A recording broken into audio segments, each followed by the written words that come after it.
Well, thank you so much for having me in this segment. I'm honored. Life sometimes sucks. Let me use that word. And in one point in life, we find life either favoring you or inakufinyilia vile inafaa. And some troubles are being brought by our parents. I'm here because of my mother. Yeah, she hasn't been the best, but for some reason, I still find it in me to call her mom.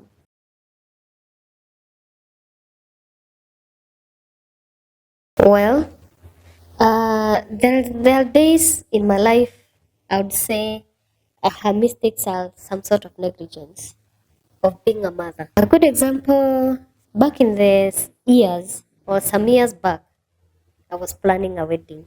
I got a fiance and we were planning a wedding that was to take place some year December. And it wasn't the best because after we went through the tradition thing, we took Rorashio to our home, we went to his family and did the rightful things so that we are in a position to be given a wedding, as tradition says. Some 2 weeks to the wedding and 2 weeks after Rorashio, me and my fiance parted ways. That may be a topic of another day, but yes, we parted ways, and that is when I needed my mother most because nobody just wakes up to call off a wedding where everything is ready, including the food of the day.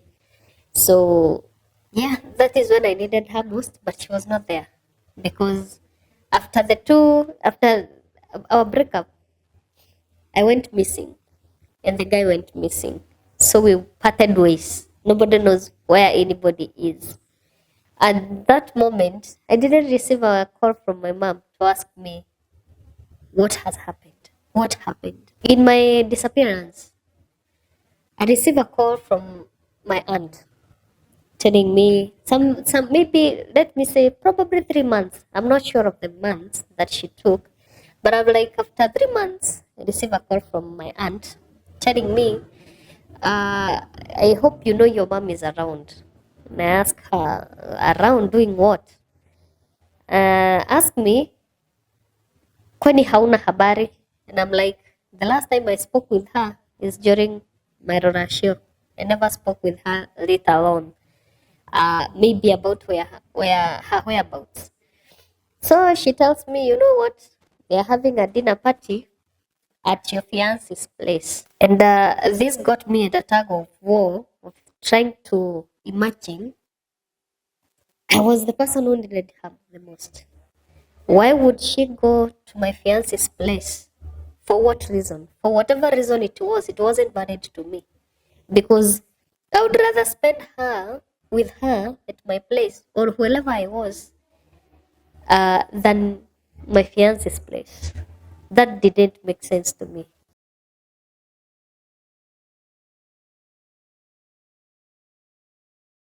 I didn't call her because I wasn't speaking with her. Many things happened in between before I even stopped calling her.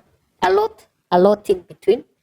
But now, this one got me angrier or angry, trying to imagine that she's spending a night with my fiance at my fiance's place. Yeah, claiming they are just talking. So, time goes by.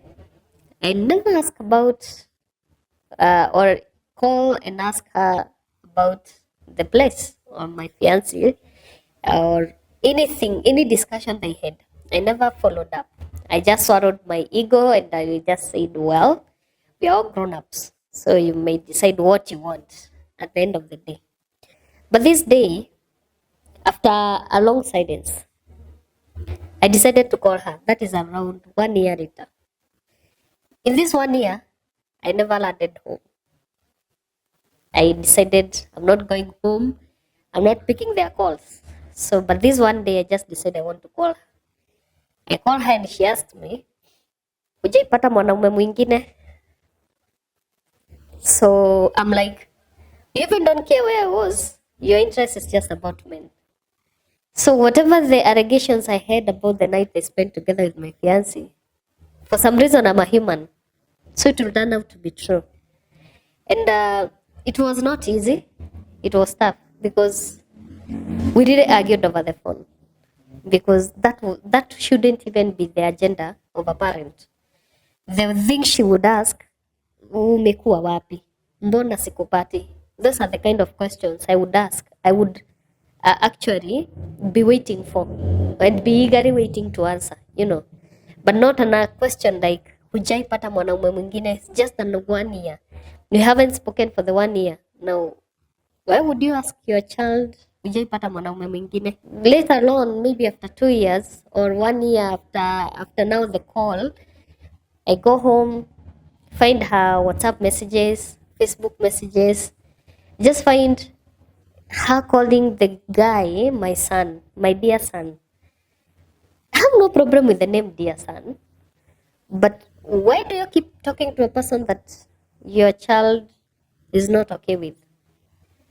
And you find in the messages you're even planning to meet. Not once, not twice, he has gone to the guy's place, home, saying it's just a trip. I was just bypassing their place and I just decided to say hi. So, as much as I want to understand that they are grown ups, the minds I had then, they can't change.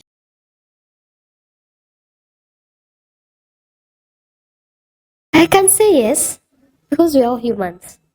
Don't tell me you spend a place with a lady somewhere and just decide you're just talking the whole night. What are you doing? The whole night just eating and drinking. Not logical. And the number of times you checking on each other says a lot. Yes. You can't be checking on somebody you're not having an affair with. Regardless whether is your son or your daughter, and not by birth, just another son of man somewhere or a woman somewhere, and just keep on checking without anything, that doesn't make sense. Not unless one has interest, the other one doesn't have. It isn't easy because after that, my relationship with her ilishia hapo. Let's say ilishia hapo because as much as you want to start by her, it becomes hard. Because after I called off the meeting and after those are 3 years down the line, I get another man. Besides, I don't want to have a wedding. That guy I got married to, got a baby with him. I never took him home. I never introduced him to my mother. And I'll never do. Because I feel if the thing here is I introduced you to him, then even if something happens, you're not there. You're with him. So why?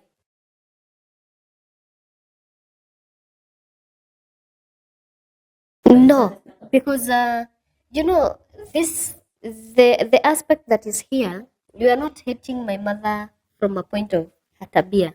Is from a point of how she thinks, or and how she wants her things done. For instance, he loved my fiance, the one I was to wed, because the guy had money. Money to him wasn't a problem. So every time she would call and ask for money, money was available. So she wants me to have a guy who has money so that money it's in her pocket every now and then. Because me, I wasn't looking for money. And even to date, I don't have the ideology of looking for a man with money. I believe you can start somewhere with somebody. Money is not everything. But when I tell you I remember when I told her that I'm pregnant, she asked me, I hope umeolewa na mtu ako na pesa. So you even don't care whether I get married to a Samburu, you even don't care whether I get to married to a crippled, but your thing is a guy with money. So that's where we draw the line because probably the guy I dated didn't have that money. Me, I wanted love. I didn't want money. I needed love. And I believe love brings everything. Now, when this thing comes that I wanted to get married to a man with money, I think that's where the problem is.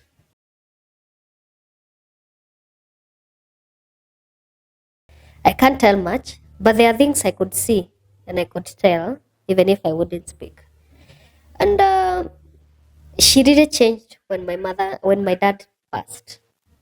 Changed a lot. I can say a lot. Because even the way she would, as a mother, you get home early, you cook for your kids, you do the motherly things in the evening. After my dad passed, she would come at home at around 12 a.m., 1 a.m. So that means probably when my dad was alive, was a hindrance to her behaviors. Yeah. The one thing that hit me hard before I left home, she would come at around 2, 3 in the morning. She's drunk. I have never seen her drunk in my life. And mark you, this time she's coming at these hours. We still, we are still young. We are still children, And the only person who we knew would do such is my dad, which was occasionally. You get. But now, here comes our mom. She's getting drunk day by day. Yeah, some sort we can imagine. I can try to understand. Probably it's because of the trauma after my dad passed. But as days went by, something should have changed in one way or another. This time, she comes with another man. She brings another man. Yes, at home. Now, in the presence of the other kids, of the other siblings. So I'm like, what are you introducing us to? Well, I may try to understand as young as I am, but she comes today, comes another day, and you're like, well, this one, we have to keep it off a little bit. Same guy. No, different. Now she's bringing different men in the house. Yes. What's happening when they come? They visit you? Is it during the day or? No, actually, it's during the night. Actually, we are all grown up, so we know actually what happens at night. And you would hear commotion at night because personally, I couldn't sleep with a person I don't know who is in our house. But for some reason, you still get a little peace because they are with your mother. But there is that feeling, unataka tu atoke aende. This place does not belong to them. And now we are talking about before I get engaged to my fiance. Way later, after now, I hope I'm not contradicting the story.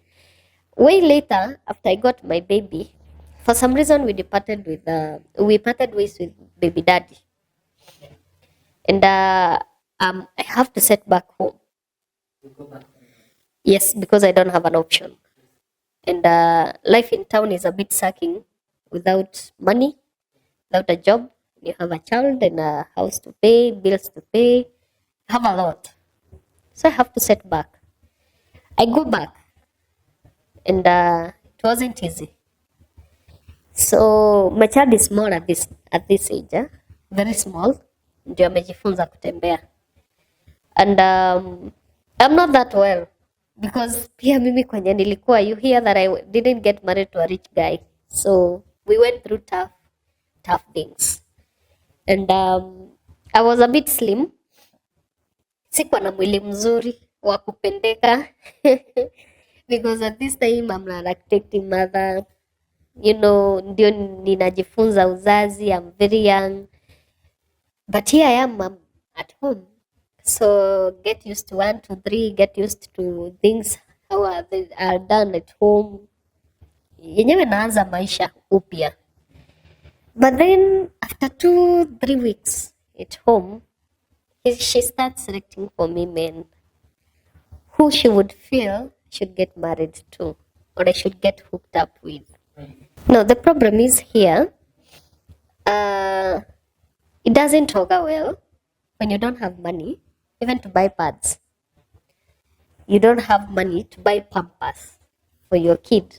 You're not contributing nothing to the family. You get my point.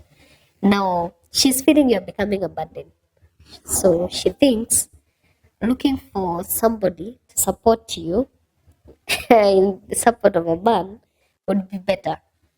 You get. So here you are and you're being told that one is better will give you money to buy what you want.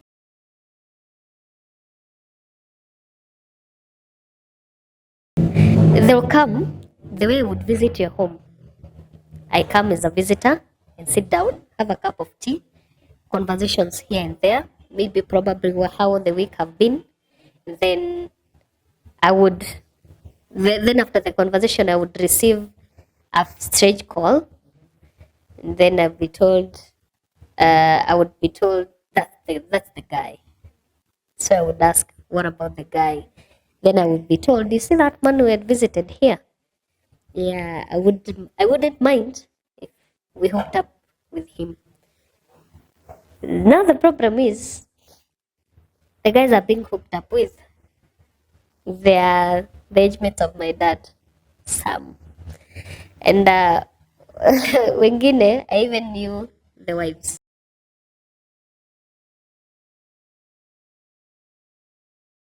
That one I can't explain. That one I have no reasonable comment about because simjui. You know, I left my home kitambo. So some men I even don't know them.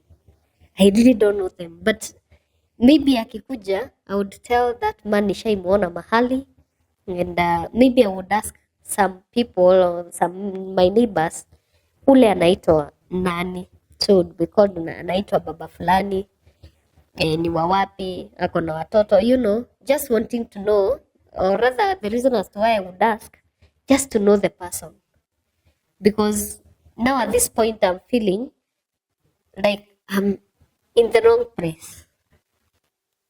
Alright. So how does it go now? Do you accept one of them or how does it go? I don't, because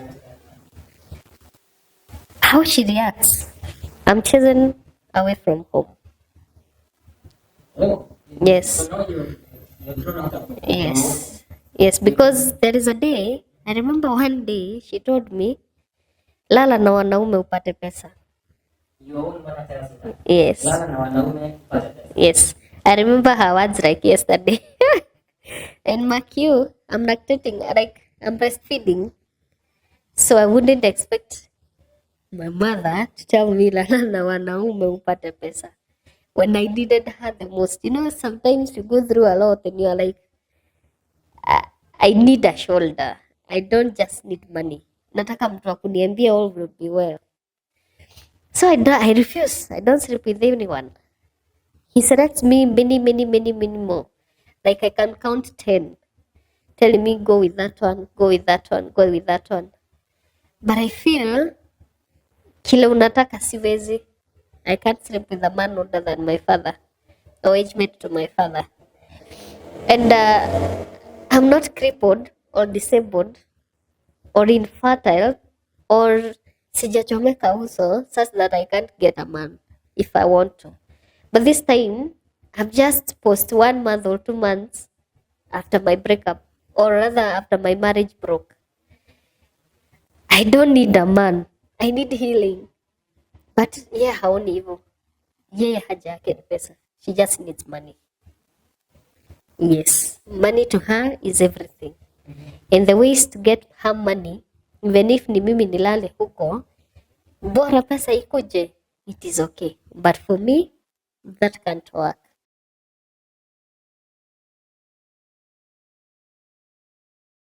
I started noticing them after. Maybe when my dad was alive, because see, they were partners, they were lovers. So in one point, one way or another, my dad would give her money. When she needs money, dad is there. Kama atakopa ama ataomba ama atafanya nini, we bora ifike. But now my dad is no longer there. So the only person she can use is only me. Because have ever been given an example of Koinange. I was ever asked if I can go to Koinange and leave my child home just to make money. Because, yes, because kazi ilikuwa ngumu. With my child, I wouldn't get kazi. But as I was living my marriage, I convinced myself that I will never get employed until my child gets 2.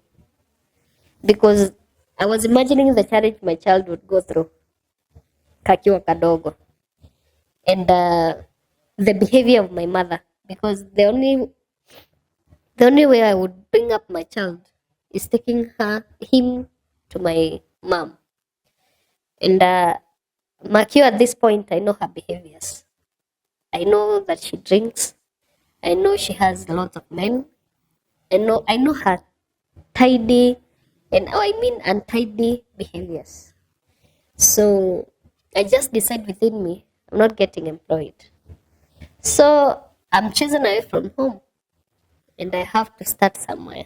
I have to start zero. I used to sleep on cartons with my boy, with my baby. You read it, boy. I used to sleep kwa cartons with my baby. That's where I started life. Because now I've been chased away from home. I try to get somewhere I can rent. She actually, after there, she knows where I have rented. She even starts to send people just to come and say hi, but not a genuine hi, just to know where you are, make sure plot haina mtu so that they can come. I ever faced a rape case twice. That was her behavior. Nobody would come to my place without being asked to come. So these two, they're just sent, wanakuja walevi. I used to stay somewhere. Kulikuwa the path to where I had rented, kalikuwa kanakaa kichaka. Juu, I was looking for the cheapest house in town so that even if ni end month, I would manage to pay. So I used to say, mahali kwa kichaka. Okay, I was also I was also not serious, but that was the only way for me. So they come, they knock. So mi nikifikiria ni mtu tu, nafungua mtu anapita na mlango. But I thank God I was courageous enough for my son or for my baby, and they did not manage. But I didn't stay there for long. I just packed my things and I left home. I went to town to start life. Yes. So now you've gotten you found a new place in town. Do you get a job that way? Yes, that is 2 years. My son now, my baby now is 2 years. So I secure a job somewhere in town. So I stay with my baby for like 1 month. It becomes a bit tedious because I'm supposed to report to work at 7:30. Supposed to leave at 8:30 in the evening. So for my son, I saw the inconveniences here and there. So I had to still take my son back to my mother.